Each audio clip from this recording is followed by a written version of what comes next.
according to Funimation's episode player, or Higurashi when they cry SOTSU, because for some reason Funimation calls it SOTSU on their main page, but when it's their video player, they call it GOU. But then at the same time, in the same video player, they have... Fuck it. I'll call it GOU/SOTSU. But anyways, I'll be starting my reaction in 1-0 GOU. Kadokawa. And not Funimation's fancy as hell looking logo. I just don't know what type of crazy shit Satoku's gonna go do this week.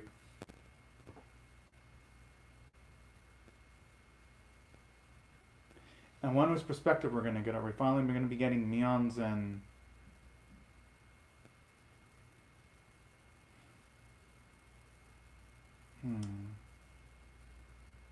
Whoa! About this, and considering what happened to Rika, I ain't gonna blame her one bit, though.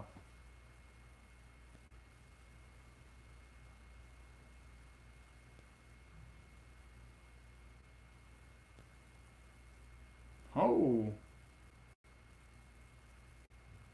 And the way she says it somewhat playfully, too.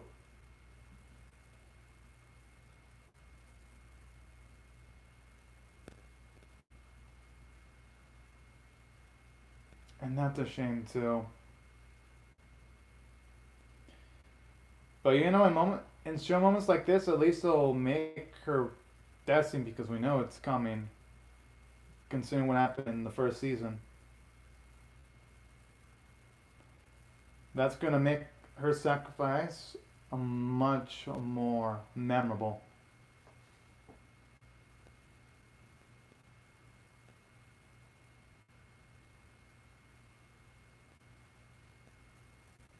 No, he did believe her. The issue is... Oh, that's a scary thing, because she didn't know that Reina went absolutely batshit insane.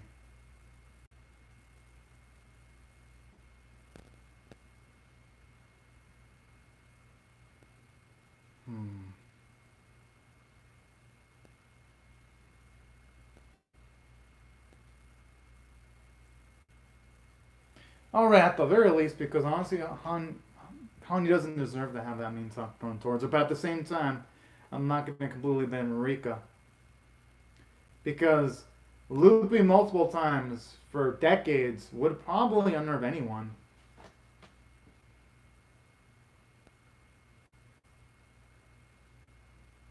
It's a shame that any miracle is going to occur.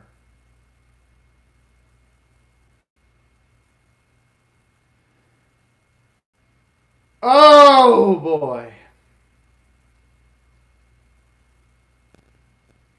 So she was actually able to peer in to the perspective of both Rika and Hanyu. That's kind of scary. Because they never established that specific bit in the first season.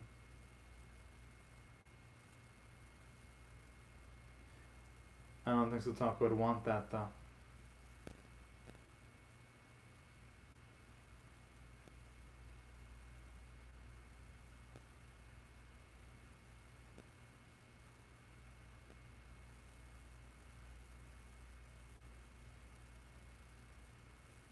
Oh!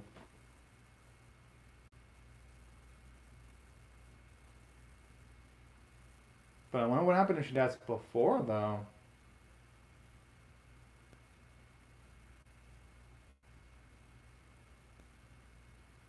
And that's a shame, too. That things fell off the way they did for Keiichi.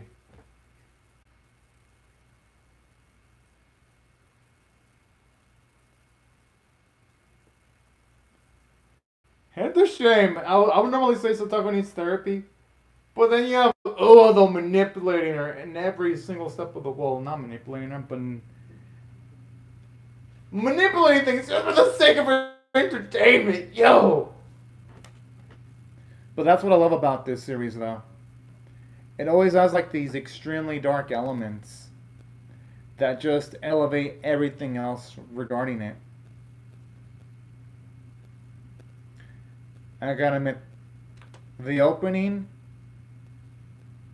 it is just haunting, but in a good way. It just gives me some nice nightmare fuel. Which is why I react to this anime late, because I always want to add to the extra horror vibes when I react to an episode.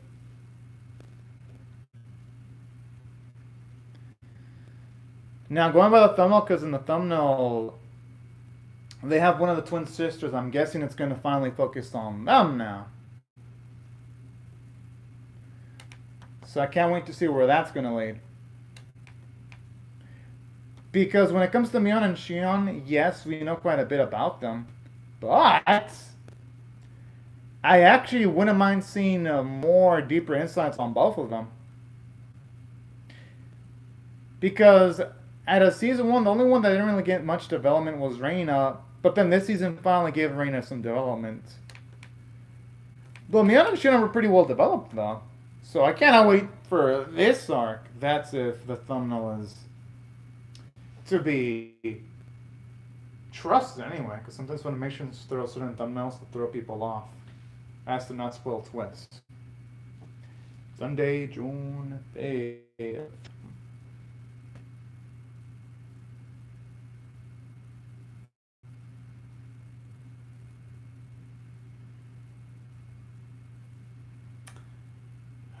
If only it was only a scary dream, but more like a scary reality.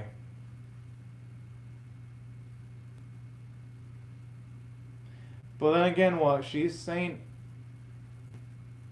it ain't necessarily false, because considering that happened in a loop, it would actually be a dream. But I mean, it kind of should be considered a dream, considering that those events, at least the consequences, have been mostly erased. Oh yeah, the elements for letting me the gun. Going what happened in the Minon and Shinon arc.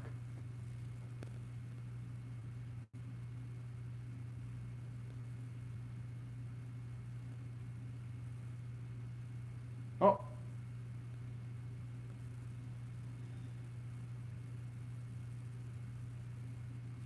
I mean, hell, if you don't see anyone, then yeah, it's definitely the wrong person to be screaming at. Okay, that's fucking creepy.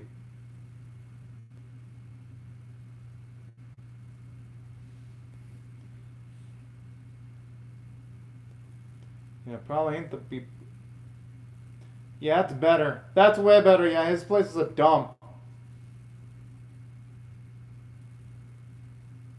I mean, hey, he's trying his best. I ain't gonna blame him.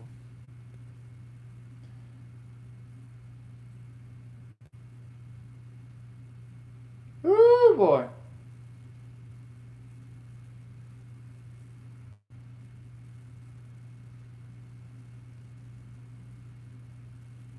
Oh, yeah, she could take advantage of the fact that since she's able to loop, she can actually easily win some horse racing and a lot of money. Yo, I want to see more animes with time travel to actually use this. I preach the fuck out of this in my remake or live reactions. I'm like, why doesn't the main character in that series just use the knowledge of the future to win in sports bets? Like, why? This is the type of shit I'm talking. All right, just because of this shit, this gets an extra point out of me.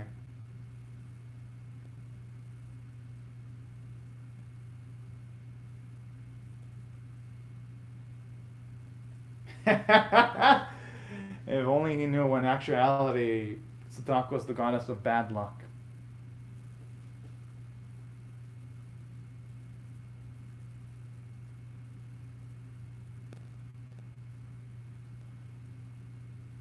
But yeah, I'm surprised when it comes to animes where characters talk back in time, they don't take advantage of the information for financial gain. I'm liking how Higurashi did that. Honestly, I do wonder myself too on that.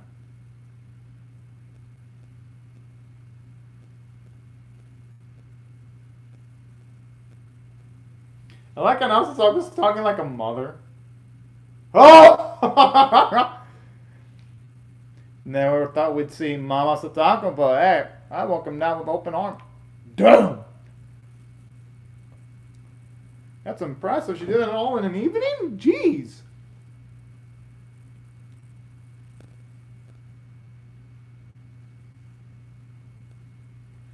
Aww.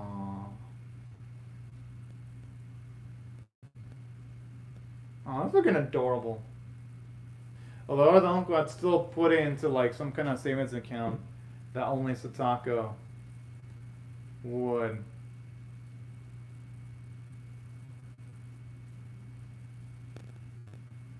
So that only Sataka will be able to utilize it years later. That's what I would do in case I had a niece or a daughter or a son or a nephew that didn't want all the money in this context.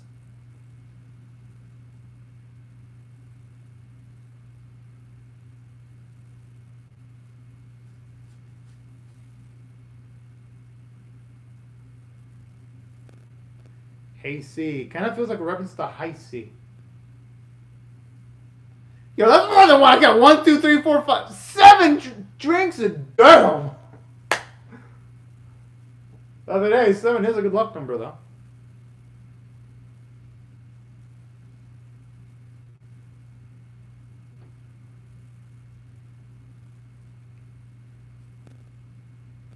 Aww. Hey, at least he wants to reform himself, though. Even though what the guy did in the past isn't right, that's still better than nothing.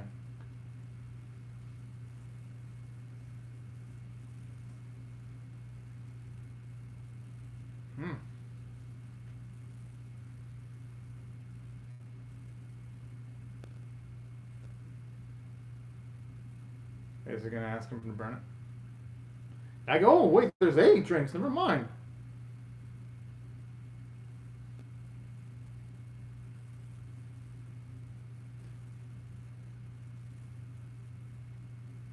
Yeah, but it's still risky though to have the list of names if you ask me.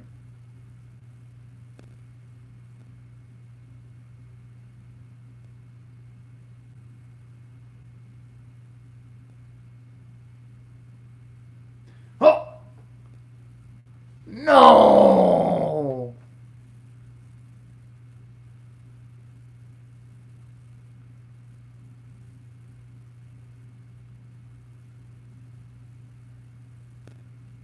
Kawachi.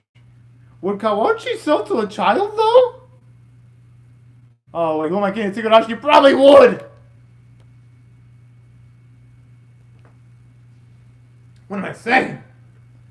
Of course it's inevitable that that type of thing would happen. And plus, if Sataka were to die here, she can just live again.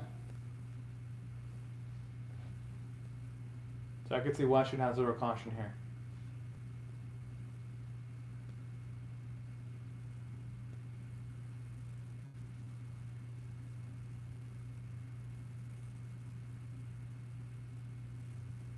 Dush.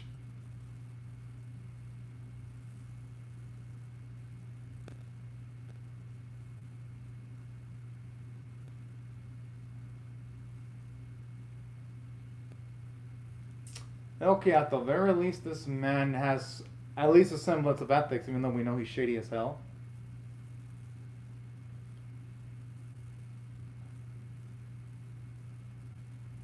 Damn, we're going straight to business. Jeez.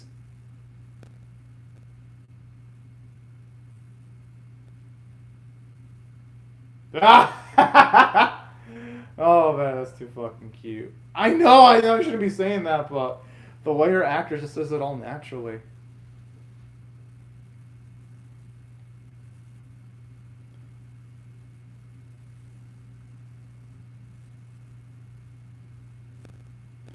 I had a feeling it was gonna be a gun, considering how the Mion Shinon arc ended.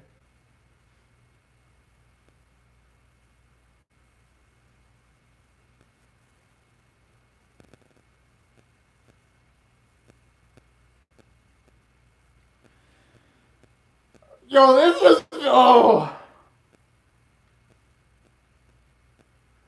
It just feels cool right here. Considering that Sataka learning how to utilize a gun is gonna bite. It's gonna bite our blue green haired beauty in the gluteus maximus eventually.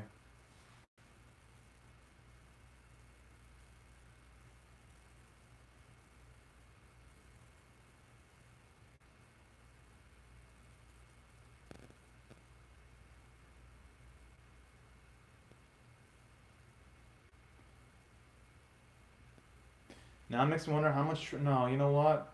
Sataka probably had a lot of training for this. Considering she could probably loop multiple times. For all we know, this splash shot could have either occurred in the same loop or a previous loop.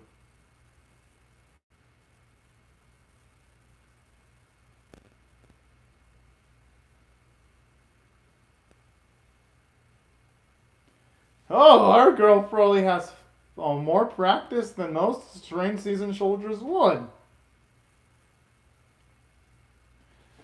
Because honestly, we have no grasp of how many times she's looped.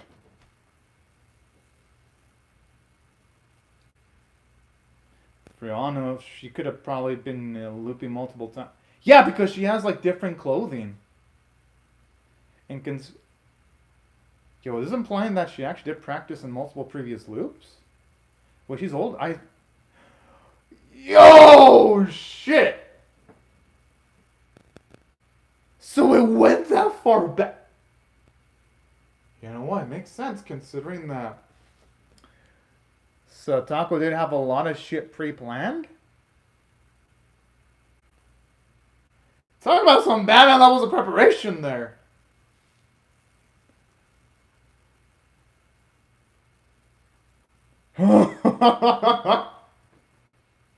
Yeah, I could see why them. If I were in that spot, I'd be fucking alarmed. I'd be thinking, what the fuck?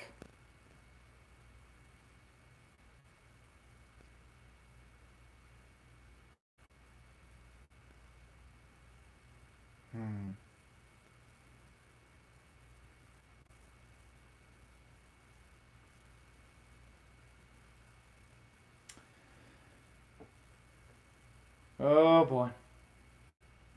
It's getting closer now.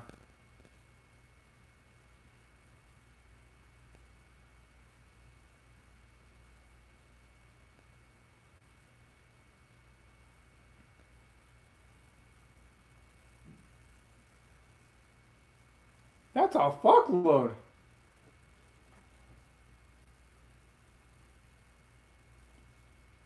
And I know they mentioned it in the previous season how much it was, but since it's been so long, I didn't remember the exact amount. I just remember there being a prize.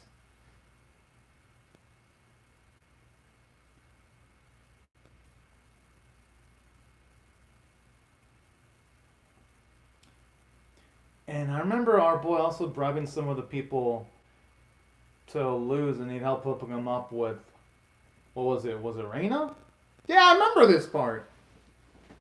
It's nice getting a fresh spin on it now.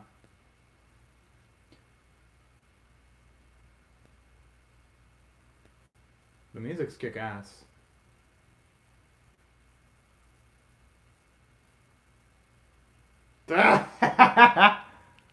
She should only take him home once the game's over, though. Aww. Yeah, who would want to go full force against Rika? You know? Girl, you're not old, you're young!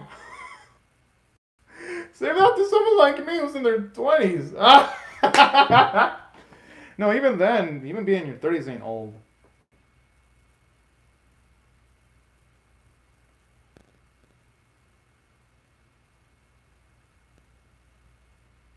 Okay, she's got the memory of a machine if she can memorize the position of the cards considering how many loops she's gone through. Damn! And I love that. I gotta admit, I love that evil laugh.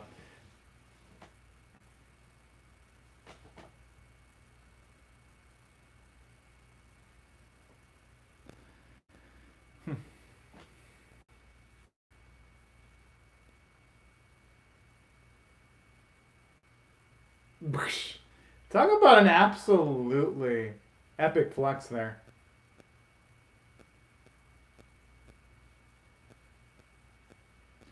Well, what's that noise? Kind of creeped me the fuck out there.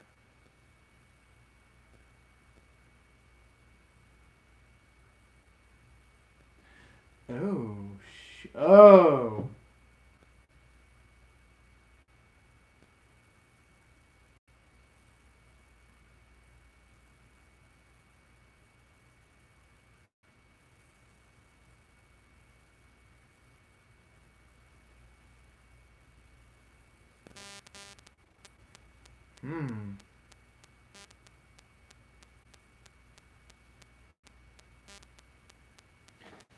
Hey, at least I like the explanation of how the curse actually works. Actually. Huh. I like that plot explanation.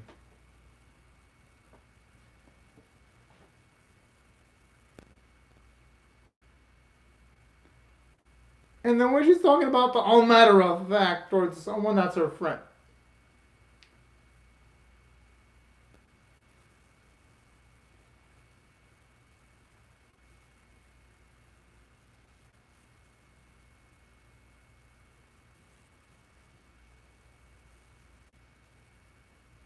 I mean, hey, that big tip probably has more value than those stuffed animals, though, if you're talking about financial gain. I'm just saying. I think it's kind of cute.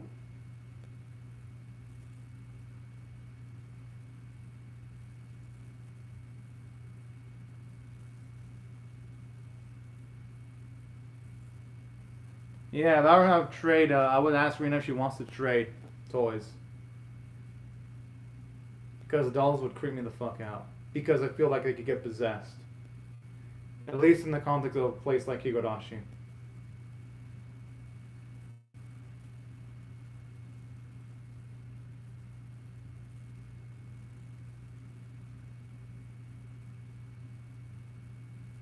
Aw, the way she plays the fucking dog!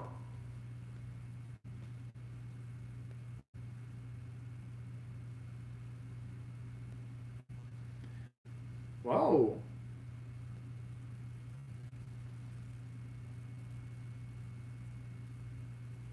It's a shame that you have this sad music playing, then we don't know what goes down in this loop. Oh. Oh, shit! So that means that Satako... Oh, it makes sense that Satako was going to be able to remember the drink. That Mion drank and insert it into the drink. At least going by the implications of the final bit of the episode. Now that is just fucking brilliant. But in saying that, geez. Like I swear. Satako's like a master computer. I'm just saying. Now I understand things like being able to memorize, like, say, the horse racing predictions and all that. But being able to even memorize up to the point of not just the cards, but also the drink that your friend drinks in the previous loop, I'm like, yo, that is some fucking epic shit right there, to say the least. Now, in saying that, the episode was great. I'm going to give it an 8.25 out of 10 because even though, yes, we all know the end result because of what happened in Season 1, seeing Satako's spin on it is a whole nother ballgame. And it's sad, too, because you see the uncle genuinely want to improve his life and improve the life of Satako, and you see him genuinely sorry for what he did. It just makes it all the sadder that shit's gonna go south because if Satako would have accepted this end result and just accepted the flow of things with their uncle being nicer, Satako might have actually had a really happy life. But content revealing chapter 2. But instead, Satako wants everything manipulated towards her will. And I do like that because it does show you that the over-control of nature that Satako has is really not just manipulative, but extremely toxic and dangerous. So that's what I love. It makes our Satako into a much more imposing and menacing antagonist, if you ask me. And I even love how they showed you how she became a badass with the gun, too. And then seeing the alarm on the dude's face when he saw how good she was with actually arming the gun was a damn good scene. That's why when it comes to the episode, I gotta give it a high 8.25 out of 10 because the script was just fucking good. And just the scary implications that, yeah, not only can she do all that, she could even peer into the conversations that Hanyu had with Rika. I'm like, yo, I wasn't expecting that shit. Talk about a lack of privacy right there. Woo! So yeah, that's why I thought the episode was so damn good. And it further makes the sacrifice of Hanyu that much more prominent because now that we know, Sataka had the ability of peering into the conversation that Riko had with Hanyu, it further makes sense that, yeah, Hanyu had to sacrifice herself because there was no way things were going to end up the way Riko wanted it to if things would have just stayed relatively the same as far as, like, status quos go, you know? And that's why I thought the episode was just so damn good. And the animation quality was nice, I gotta say. And the artwork was really pretty too. But, anyways, y'all, these are my thoughts on the episode. I'd really love to hear your thoughts on how you feel about my reaction or the episode itself in the comment section below. Hope y'all rate the bit, share it, comment, subscribe, and I'll see y'all later if you come back for more because I'm definitely going to be reacting to episode 5 whenever it releases. But anyways, y'all, thank y'all very much for watching my video, and I hope y'all have a fun, great, safe, and fantastic day, everyone. Bye-bye.